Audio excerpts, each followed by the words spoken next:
خاک سارم یا رسول اللہ، توئی آقائے من مولائے من والی یہ جان من، توئی دانی کے جستو کس ندارم یا رسول اللہ۔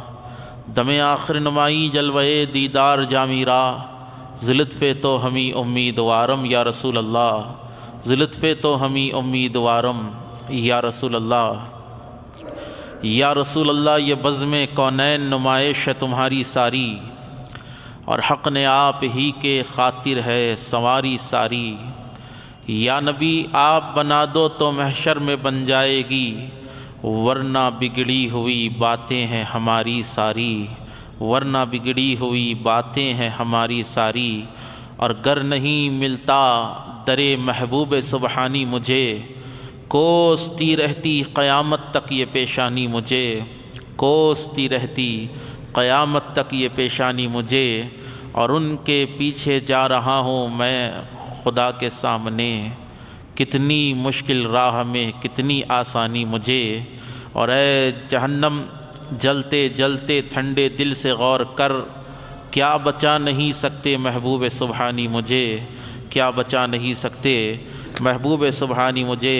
ایک دفعہ عقیدت و محبت کے ساتھ نبی و آل نبی کی بارگاہ میں درود پاک کا نذرانہ پیش فرمائے پڑے، اللہم صلی علی سیدنا محمد وعلی آل سیدنا محمد وبارک وسلم۔ اللہ رب العزت کا بے انتہا فضل و کرم ہے کہ جس نے مجھے اور آپ کو امت محمدیہ میں پیدا کیا، اور اللہ کا فضل ہے کہ اس نے ہم کو صحت و عافیت کے ساتھ رکھا اور اپنے دربار کی پھر سے ہم کو حاضری عطا فرمائی۔ اللہ تعالیٰ نے قرآن مقدس میں ارشاد فرمایا، ان الدین عند اللہ الاسلام، کہ اللہ کے نزدیک کوئی دین اگر معتبر ہے، کوئی دین حق ہے، تو وہ دین اسلام ہے۔ اسلام کے معنی سلامتی کے ہے، اسلام کے معنی امن کے ہے، اور دین اسلام کو ماننے والے کو مسلمان کہا جاتا ہے۔ اب اسلام جبکہ اول سے لے کر آخر تک سلامتی ہی سلامتی ہے، دین اسلام میں اللہ رب العزت نے اور اللہ کے نبی علیہ الصلاۃ والسلام نے انسانیت کا درس دیا، انسانوں کو جانوروں کے حقوق بتائے، کلمہ پڑھنے والوں کو۔ وہ کیسا دور تھا کہ خون ریزیاں جب عام تھی، گلی کوچوں میں شرک کے اڈے بنے ہوئے تھے، کوئی جھاڑوں کو اپنا معبود سمجھتا تو کوئی پتھروں کو اپنا خدا جانتا، کوئی انسانوں کے سجدے کرتا تو کوئی چاند و سورج کی پوجا کیا کرتا، کوئی جانوروں کو اپنا معبود مانتا۔ الغرض انسانیت شیطانیت کے جال میں ملوث ہو چکی تھی، پھنس چکی تھی۔ ایسی حالت تھی کہ شرک عام ہو چکا تھا، قتل و غارت گیری عام ہو چکی تھی، اور وہ دور ایسا تھا کہ کسی گھر میں اگر بچی پیدا ہو جاتی تو وہ گھر ماتم گدا بن جاتا تھا، افسوس میں لوگ بیٹھ جاتے تھے، غم کا ماحول چھا جاتا تھا، کیونکہ عورت کو منحوس سمجھا جاتا تھا۔ اور ایسا دور تھا کہ بچیوں کو زندہ دفن کر دیا جاتا تھا، ایسا بدترین دور تھا کہ بچیوں کو پہاڑوں کی چوٹیوں سے نیچے ڈھکیل دیا جاتا تھا۔ ایسے پرفتن دور کو ختم کرنے کے لیے اللہ رب العزت نے ایسے نبی کو پیدا فرمایا کہ جس نے اپنے اخلاق سے، اپنے کردار سے لوگوں کو ایک جہتی کا درس دیا، اور ہزاروں خداؤں کو ماننے والی قوم کو ایک اللہ کی پرستش کی جانب لا دیا۔ وہ ذات نبی کریم محمد الرسول اللہ صلی اللہ علیہ وسلم کی ذات ہے میرے آقا پاک علیہ الصلوۃ والسلام سے پہلے بھی کئی انبیاء کو اللہ رب العزت نے بھیجا.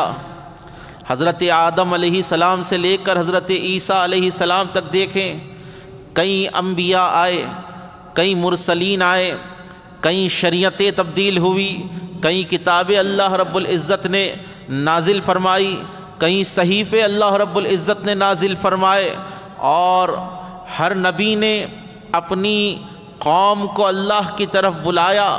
کسی کے پاس 40 آئے، کسی کے پاس 12 آئے. الغرض جس کے پاس جو آئے محنتیں کیے. حضرت نوح علیہ السلام نے 950 برس محنت کی، تبلیغ کی، 40 لوگوں نے ایمان قبول کیا. 40 لوگوں نے ایمان قبول کیا. حضرت عیسیٰ علیہ السلام کے ہاتھ پر مختصر لوگوں نے ایمان قبول کیا. تو عرض کرنے کا مقصد یہ ہے، جب نبی آخر الزماں کی جلوہ گری ہوتی ہے، جب سید الانبیاء دنیا میں تشریف لاتے ہیں، تو آپ کے کردار کو جو دیکھتا ہے وہ آپ کا دیوانہ ہو جاتا ہے. آپ کے اخلاق کو جو دیکھتا ہے وہ آپ کا دیوانہ ہو جاتا ہے، آپ کا گرویدہ ہو جاتا ہے. کیوں؟ سرکار علیہ الصلوۃ والسلام نے وہ انسانیت کا پاٹ پڑھایا. سرکار علیہ السلام نے وہ انسانیت کا درس دیا ہے کہ اگر کوئی کافر بھی آج کے اس دور میں میرے نبی کی زندگی کو پڑھ لے تو وہ مسلمان ہونے پر مجبور ہو جائے گا. اس کا دل گواہی دے گا کہ جتنے مذہب آج اس دنیا میں ہے سب جھوٹے ہیں، سب جھوٹے ہیں. اگر کوئی مذہب، کوئی دین اگر سچا ہے تو وہ دین اسلام ہے، وہ دین اسلام ہے. تو فخر کیجئے کہ ہم مسلمان ہیں، ہم مسلمان ہیں، اور ہمارے مذہب کے معنی ہی سلامتی ہے، ہمارے مذہب کے معنی ہی سلامتی ہے. اور اس مذہب کو ماننے والے بھی سلامت ہونے چاہیے. اس مذہب کے ماننے والے بھی لوگوں کے لیے ایک بہترین جو ہے آئیڈیل ہونے چاہیے. لوگوں کے لیے ان کے سینوں میں رحم ہونا چاہیے. سرکار دو عالم صلی اللہ علیہ وآلہ وسلم جب تبلیغ کا سلسلہ شروع کیے تو میرے اور آپ کے نبی پر کیا کیا ظلم نہیں ڈھائے گئے. پتھر مارے گئے. نبی کریم علیہ الصلوۃ والسلام کا اور آپ کے گھرانے کا سوشل بائیکاٹ کیا گیا شعب ابی طالب میں. 3 سال تک میرے آقا شعب ابی طالب کی گھاٹی میں رہے. جی، خرید و فروخت ختم کر دی گئی تھی، سوشل بائیکاٹ کر دیا گیا تھا. سرکار دو عالم علیہ الصلوۃ والسلام کے غلاموں کو، جو صحابہ آپ کے ہاتھ پر ایمان لائے تھے، ان کو سب و شتم کیا جاتا، ان کے کاروبار ختم کیے جاتے، ان کو مارا جاتا، یہاں تک کہ ان کو ایسی دردناک سزائیں، ایسے ظلم کیے جاتے ان پر کہ آج اگر تاریخ آپ پڑھیں گے تو آپ کے کلیجے کانپ اٹھیں گے. ویسی دردناک سزائیں انہیں دیا کرتے تھے کافر. اللہ کے محبوب صلی اللہ علیہ وآلہ وسلم جن راہوں سے چلتے وہاں پر کانٹیاں بچھا دی جاتی. وہ ذات جس کو اللہ رب العزت نے والضحیٰ جس کے چہرے کی قسم کھائی، واللیل کہہ کر جس کی زلفوں کی قسم کھائی، لا اقسم بہذا البلد کہہ کر جس کے چلنے کی، جن کے قدموں کی قسم کھائی، وہ ذات جس کو اللہ رب العزت نے اپنی محبوبیت کا تاج پہنایا، اس ذات کو گالیاں دی گئی. سرکار علیہ الصلوۃ والسلام پر کیا کیا ظلم نہیں کیے. لیکن بتائیے آپ، جب میرے آقا و مولا علیہ الصلوۃ والسلام فتح مکہ کے دن اپنی اونٹنی پر سوار ہو کر ہزاروں صحابہ کے بیچ میں آ رہے ہیں، اللہ کے نبی علیہ الصلوۃ والسلام مکے میں داخل ہوئے. صحابہ کی زبانوں پر ہے کہ آج بدلے کا دن ہے، آج بدلے کا دن ہے، آج جنہوں نے ہمیں ستایا تھا آج ہم ان سے بدلہ لیں گے. میرے آقا پاک علیہ الصلوۃ والسلام کی رحمت للعالمین کے، آپ کے رحم و کرم کے قربان جاؤ مسلمانوں. وہ نبی ارشاد فرماتے ہیں کہ آج کا دن بدلے کا دن نہیں ہے بلکہ آج کا دن معاف کرنے کا دن ہے. اتنا ستانے کے بعد 22.5 سال 20 سال 22 سال جنہوں نے میرے نبی کو ستایا، میرے نبی نے انہیں بھی معاف فرما دیا. جنہوں نے میرے آقا پاک علیہ الصلوۃ والسلام کے گھر بار کا بائیکاٹ کیا، حضور نے ان کو بھی معاف فرما دیا۔ جنہوں نے میرے سرکار علیہ الصلوۃ والسلام کے چچا کا کچا کلیجہ چبایا تھا، حضور نے انہیں بھی معاف فرما دیا۔ تو مسلمانوں اپنے نبی سے کردار سیکھو، اپنے مصطفیٰ سے، اپنے نبی سے، اپنے رسول سے کردار سیکھو کہ معاف کرنا یہ بہت بڑی صفت ہے، یہ سرکار دو عالم علیہ الصلوۃ والسلام کا طریقہ ہے۔ لیکن آج ہم کہاں ہیں؟ کوئی اگر گھور کر دیکھ لیتا ہے تو ہم غصے میں آپے سے باہر ہو جاتے ہیں۔ غصہ شیطان کا ہتھیار ہے، غصہ آ جاتا ہے ہمیں۔ دین کی باتوں میں ہمیں غصہ نہیں آتا، اپنے اوپر، اپنی ذات کے اوپر اگر کوئی کہہ دے تو آپ کو غصہ آ جاتا ہے، آپ بڑے پریشان ہو جاتے ہیں۔ ذرا سوچے، آپ ذرا سوچے، آپ اپنے لیے غصے میں آ رہے ہیں۔ سرکار دو عالم علیہ الصلوۃ والسلام پر طائف کے میدان میں پتھر مارے گئے، وہ روایتیں آپ بار بار سنتے ہیں۔ صرف سن کر ختم کر دینا، چلے جانا، یہ مقصد زندگی نہیں ہے۔ جب سرکار دو عالم علیہ السلام کی زندگی سنو، جب حضور نبی کریم علیہ السلام کی احادیث پڑھو تو یہ سوچو کہ اس پر میں کتنا عمل کر رہا ہوں۔ حضور کی زندگی کو اپنے سینے میں بساؤ، کیونکہ انسان کو کمال پر پہنچنے کے لیے ایک ہی راستہ ہے صراط مستقیم کا۔ اہدنا الصراط المستقیم، اہدنا الصراط المستقیم۔ یا اللہ ہمیں سیدھا راستہ چلا، ہمیں سیدھا راستہ چلا، سیدھا راستہ چلا۔ سیدھا راستہ کیا ہے؟ حضرت عبداللہ ابن عباس ارشاد فرماتے ہیں اہدنا الصراط المستقیم، یہاں پر صراط المستقیم سے مراد حضور نبی کریم کی ذات ہے۔ یا اللہ وہ راستہ چلا جس راستے پر تیرا حبیب چلتا ہے، وہ راستہ چلا جس راستے پر تیرا محبوب چلتا ہے۔ تو زندگی کا مقصد کیا ہے؟ دن میں 5 وقت آپ نماز پڑھ رہے ہیں، دعا کر رہے اہدنا الصراط المستقیم، اہدنا الصراط المستقیم، لیکن بتائیے نماز سے نکلنے کے بعد میں بھی کیا آپ اسی راستے کی طلب میں ہیں؟ نہیں، ہم لفظی طور پر سورے پڑھ رہے ہیں، ہم لفظی طور پر دعائیں کر رہے ہیں، ہمیں تو دنیا چاہیے۔ جی آج کا مسلمان دولت حاصل کر کر قارون بننا چاہتا ہے، طاقت حاصل کر کر فرعون و نمرود و شداد بننا چاہتا ہے۔ یہی وجہ ہے جتنوں کو اللہ نے مال دیا وہ غریبوں پر ظلم کر رہے ہیں، وہ مسلمانوں پر ظلم کر رہے ہیں۔ جتنوں کو اللہ رب العزت نے علم دیا، آج اکثر ان میں یہ ہے کہ وہ علم پر غرور کر رہے ہیں۔ اگر آپ کے پاس دولت ہے تو آپ کے غرور کے لیے اللہ نے آپ کو دولت نہیں دی ہے۔ اگر آپ کے پاس علم ہے تو تکبر کے لیے اللہ نے آپ کو علم نہیں دیا ہے۔ اگر آپ کے پاس سب کچھ ہے، دولت ہے، طاقت ہے، تو اس پر غرور نہ کرو، بلکہ اللہ نے اگر تم کو دولت دی ہے تو اس دولت سے غریبوں کا بھلا کرو، اس دولت سے دین محمدی کا بھلا کرو۔ اللہ نے اگر تم کو طاقت دی ہے تو اس طاقت سے جو ہے اپنے لیے خزانے مت بھرو، اس طاقت سے غریبوں کی حفاظت کرو، ان کے حقوقوں کی حفاظت کرو۔ اللہ نے تم کو اگر علم دیا ہے، علم اگر اللہ نے تم کو دیا ہے تو علم پر تکبر نہ کرو، کیونکہ علم پر تکبر شیطان کیا کرتا تھا۔ اللہ نے اگر تم کو علم دیا ہے تو جو ناسمجھ بھائی ہیں ان کو علم کی توفیق دو، ان کو علم دین سکھاؤ۔ اللہ نے تمہیں دنیا کا علم اگر دیا ہے تو انہیں دنیا کا علم دو، جی دور حاضر کا انہیں علم دو۔ بات حاصل کلام کی طرف میں لے جا رہا ہوں، ہم مسلمان ہیں، اسلام سلامتی والا مذہب ہے۔ یہ دین محمدی کیا ہے؟ اللہ کے حبیب علیہ الصلوۃ والسلام نے ارشاد فرمایا کہ وہ شخص مسلمان نہیں ہو سکتا، اللہ کے نبی فرماتے ہیں وہ ہرگز مسلمان نہیں ہو سکتا۔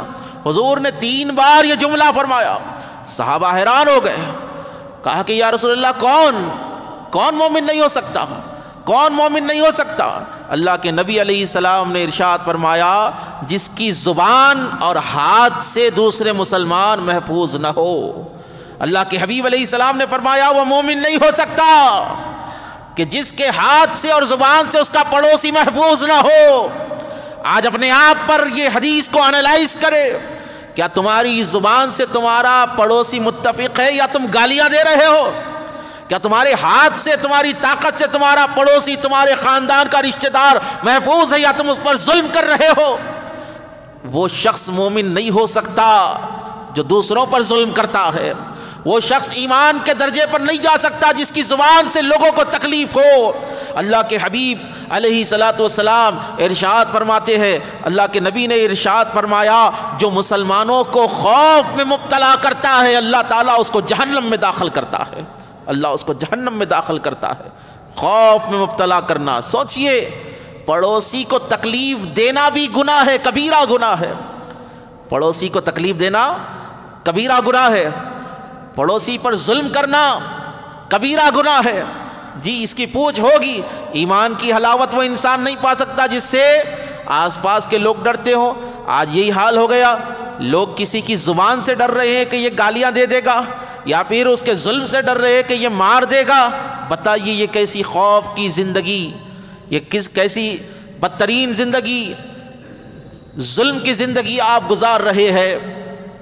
آپ مسلمان ہیں تو کیسے مسلمان رہے کہ آپ جس محلے میں رہتے ہیں وہ محلہ ہو یا پھر آپ کے رشتہ دار ہو، آپ کسی پر ظلم نہ کرے، کسی پر ظلم نہ کرے. آج میں آپ کو بتانا چاہتا ہوں، پانی سے کم قیمت آج انسان کے خون کی قیمت ہو چکی ہے. پانی مہنگا ملتا لیکن خون اور سستا ہو چکا ہے. ولیمے کی دعوت چل رہی ہے، ویٹر سے جو ہے وہ دہی منگائے، انہیں نہیں لایا تو مار دیے. ویٹر سے چکن منگائے، انہیں نہیں لایا. 2 واقعات میں نے اپنے کانوں سے سنے، اخبار میں نے پڑھے ہیں. چکن منگائے نہیں لایا، ویٹر کو قتل کر دیے. گاڑی تھوڑی سی کسی کو لگ گئی، نکل دیا، قتل کر دیا. زمینوں کے لیے آج مسلمان کو قتل کر رہا ہے. گھروں کے لیے، پراپرٹیز کے لیے آج مسلمان کو قتل کر رہا ہے. جی کیسے سنگین جرم آج مسلمان کر رہا ہے، کیسے سنگین قتل کے واردات آج ہمارے شہر میں ہو رہے ہیں. ان بزرگوں سے آپ پوچھیں جن کی داڑیاں سفید ہو چکی ہے، یہ اپنی جوانی کے دور میں کبھی کبھار اگر اخبار میں آیا کہ فلاں جگہ قتل ہو گیا تو پورا شہر تعجب میں ہوتا تھا. لیکن آج کیسی حالت ہے، ایک دن میں 4 5 قتل ہمارے شہر میں ہو رہے ہیں. وجہ کیا ہے؟ ان ممبروں کا حق ادا نہیں کیا جا رہا ہے، یہ مسجدوں کا حق ادا نہیں کیا جا رہا ہے. جو آ رہا ہے، کوئی آ کر بیٹھتا ہے بولے میرا مسلک صحیح ہے، کوئی آ کر بیٹھتا ہے میری جماعت صحیح ہے، کوئی آ کر بیٹھتا ہے میرا فرقہ صحیح، میرا گروپ صحیح. ہر کوئی اپنی منوانے کے لیے، اپنی جماعت کی منوانے کے لیے اگر بیٹھے گا، ہر کوئی اگر فروعی مسائل پر گفتگو کرے گا، تو کون ہے جو ان مسلمانوں کو قتل کی مذمت سے بچائے گا، قتل کرنے کے عذاب سے ان کو بچائے گا؟ بتائیے آپ کون کرے گا یہ کام؟ یہ کام تو علماء کرام کا ہے، یہ کام علماء کرام کا ہے. آج کیا ہے، ہمارے شہر کی اکثر مسجدوں میں یا بہار کے بھرے ہوئے ہیں، یا یو پی کے بھرے ہوئے ہیں، یا بنگال کے ہیں، جی یا کلکتے سے آ کر نمازیں پڑھا رہے ہیں، خطاب کر رہے ہیں. جب وہ یہاں کا رہنے والا نہیں ہے تو اس کو یہاں کے بگڑے ہوئے ماحول سے فرق کیا؟ وہ کر رہا ہے جو اپنا کام کرنا ہے، اس کو مقصد ہے اپنی تنخواہ سے. جی انہیں یہ سوچ رہا کہ میری تنخواہ ملے تو بس یہ محلے میں کتنے بھی قتل ہو میں نہیں بولوں گا، میری تنخواہ اگر مجھے مل جائے ماہانہ، یہ شہر میں کتنے بھی قتل ہو، شہر کا شہر غارت ہو جائے، میں نہیں بولوں گا. تو مسئلہ آج یہ ہو چکا ہے کہ آج درد اس لیے نہیں رہا کیونکہ آج ممبروں پر بیٹھے ہوئے ہیں، اکثر اس شہر سے تعلق نہیں رکھتے، اگر رکھتے بھی ہے تو ان کے سینوں سے انسانیت مر چکی ہے. آج ان کے سینوں سے انسانیت مر چکی ہے. یاد رکھے اس دور کا سب سے بڑا فتنہ کیا ہے؟ مسلمانوں کا بے دینی پر زندگی گزارنا سب سے بڑا فتنہ ہے، بے دینی پر زندگی گزارنا. آج سال بھر ہم فاتحہ پہ بولتے، جی فاتحہ دلاؤ فاتحہ دلاؤ. بے شک فاتحہ دلائیے، دن میں 5 وقت دلائیے، دن میں 10 وقت دلائیے، لیکن جو لوگ فاتحہ فاتحہ فاتحہ فاتحہ زندگی بھر سن کر سنی بن کر بیٹھے ہوئے ہیں، ان کی داڑیاں سفید ہو چکی ہے.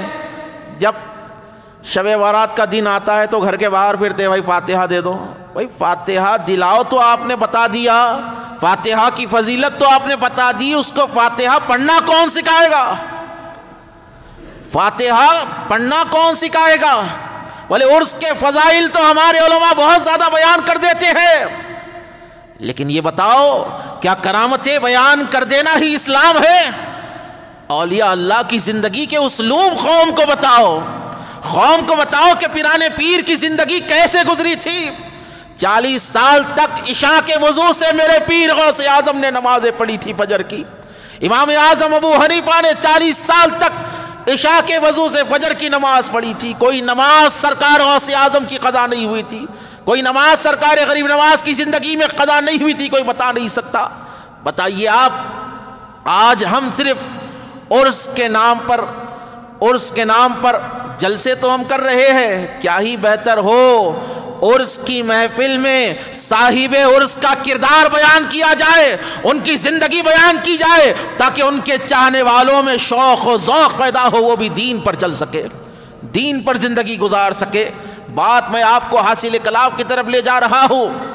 آج علماء کے پاس قوم کی اصلاح کے لیے وقت نہیں رہا, نہ ہی مسجد کی کمیٹیاں اس چیز پر آمادہ ہے کہ آپ اپنے خطیب صاحب کو بولیں. ہر مسجد کی کمیٹی کو چاہیے کہ اپنے مسجد کے خطیب سے یہ گزارش کرے کہ مولانا یہ جمعہ آپ جو ہے طلاق کے مسائل پر بولیے. قوم بڑی دین سے دور ہو رہی ہے, یا نہیں سیکھیں گے تو کہاں پر سیکھیں گے؟ بتائیے آپ, یہ جمعہ کے آدھے گھنٹے کے سوا کہیں پر دین سیکھ رہے آج لوگ؟ نہیں سیکھ رہے لوگ. یہ جمعہ کا آدھا گھنٹہ ہے جس کے اندر آپ کو بتانا ہے, تو یہ آدھا گھنٹہ اگر آپ انہیں ایسا, انہیں جنتی, انہیں جہنمی, اس کا مقام یہ ہے, اس کا رتبہ یہ ہے, یہی بول لیتے اگر بیٹھ جائیں گے میں اچھا ہوں انہیں برا ہے, تو قوم کیا سیکھے گی؟ قوم سیکھے گی کیا؟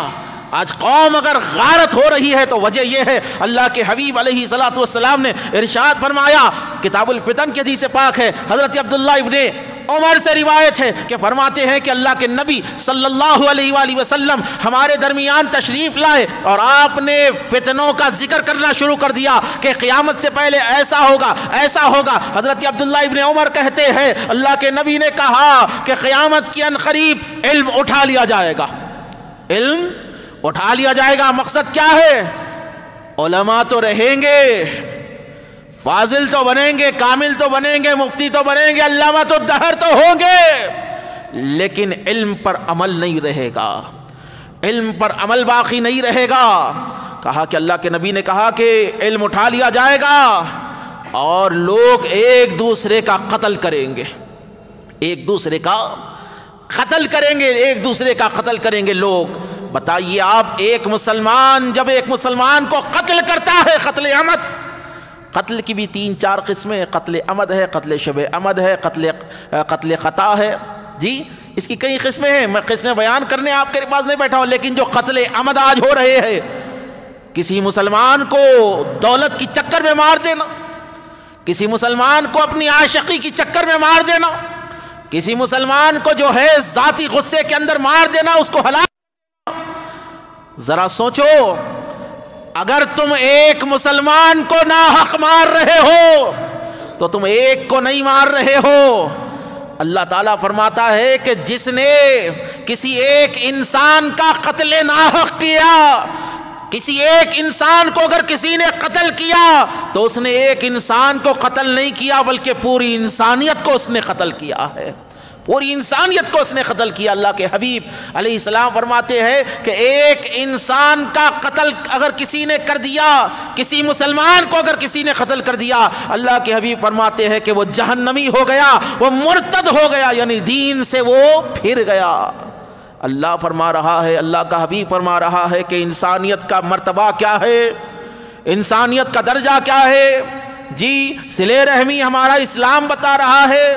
آج ہمارا اسلام کو آج آپ پڑھ کر دیکھیں تو آپ کو سرکار کی زندگی میں کیا ملے گا. حضور نے اپنے بڑے بڑے دشمنوں کو معاف کر دیا. ہم آج اس دنیا کے لیے جو آپ حاصل کر کر بھی اس کے مالک نہیں بن سکتے.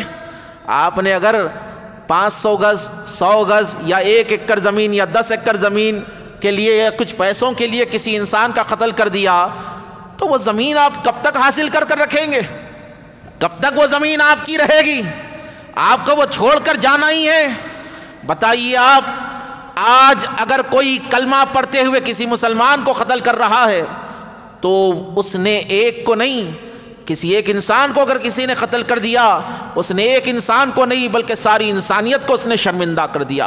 اور اللہ کے نبی علیہ السلام کی حدیث پاک ہے کہ 2 مسلمان جب ہتھیاروں کے ساتھ جھگڑا کریں اور ایک نے ایک کو مار دیا تو حضور فرماتے ہیں کہ دونوں جہنمی ہیں۔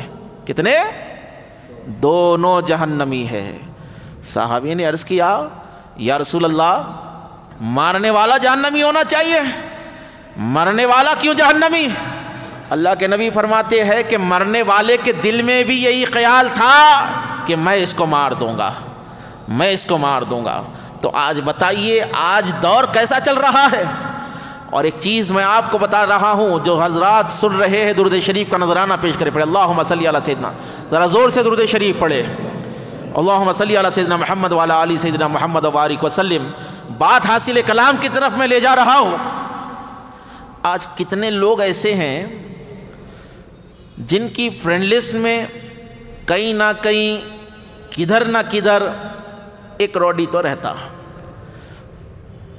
اب مسئلہ یہ ہے کہ آپ قتل کرنے والوں کے لیے سخت نہیں ہیں، بھلے انہیں قتل کر دیا ہوں گا وہ اس کا گناہ ہے، نہیں۔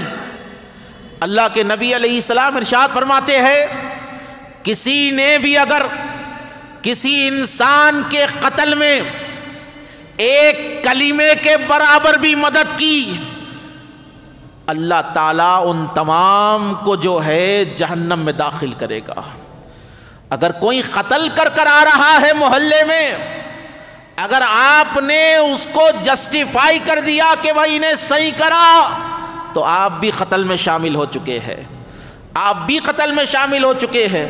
اگر کوئی قاتل آپ کے محلے میں رہتا ہے یا محلے کے باہر رہتا ہے، اگر آپ اس کو اپنے بھائی کے ولیمے میں بلا کر عزت سے کھانا کھلا کر اسٹیج پر لا کر پھول پہنا رہے ہیں تو یاد رکھنا اس نے جتنے قتل کیے ہیں ان قتلوں میں آپ بھی شامل ہیں، ان قتلوں میں آپ بھی شامل ہیں۔ آج وقت کی اہم ضرورت ہے کہ انسان کو چاہیے، مسلمانوں کو چاہیے کہ قاتلوں سے بیزارگی کا اعلان کرے، کیونکہ ایک قتل کرنے والا ایک آدمی کو نہیں مار رہا ہے۔ اگر کسی نے کسی ایک آدمی کا قتل کر دیا، مرڈر کر دیا، وہ ایک مر رہا ہے لیکن اس کے پیچھے اس کی بیوی جو ہے بیوہ ہو رہی ہے، اس کے بچے یتیم ہو رہے ہیں، اس کے ماں باپ جو ہے اپنی اولاد سے محروم ہو رہے ہیں، اس کے چاہنے والے اس سے محروم ہو رہے ہیں۔ تو ایک آدمی کا قتل پورے معاشرے کا قتل ہے، ایک آدمی کا قتل ایک خاندان کا قتل ہے، ایک آدمی کا قتل پوری انسانیت کا قتل ہے۔ آج ہم آپ کو کیسے سمجھائیں کہ آج قتل آج انسانیت کا خون بہایا جا رہا ہے۔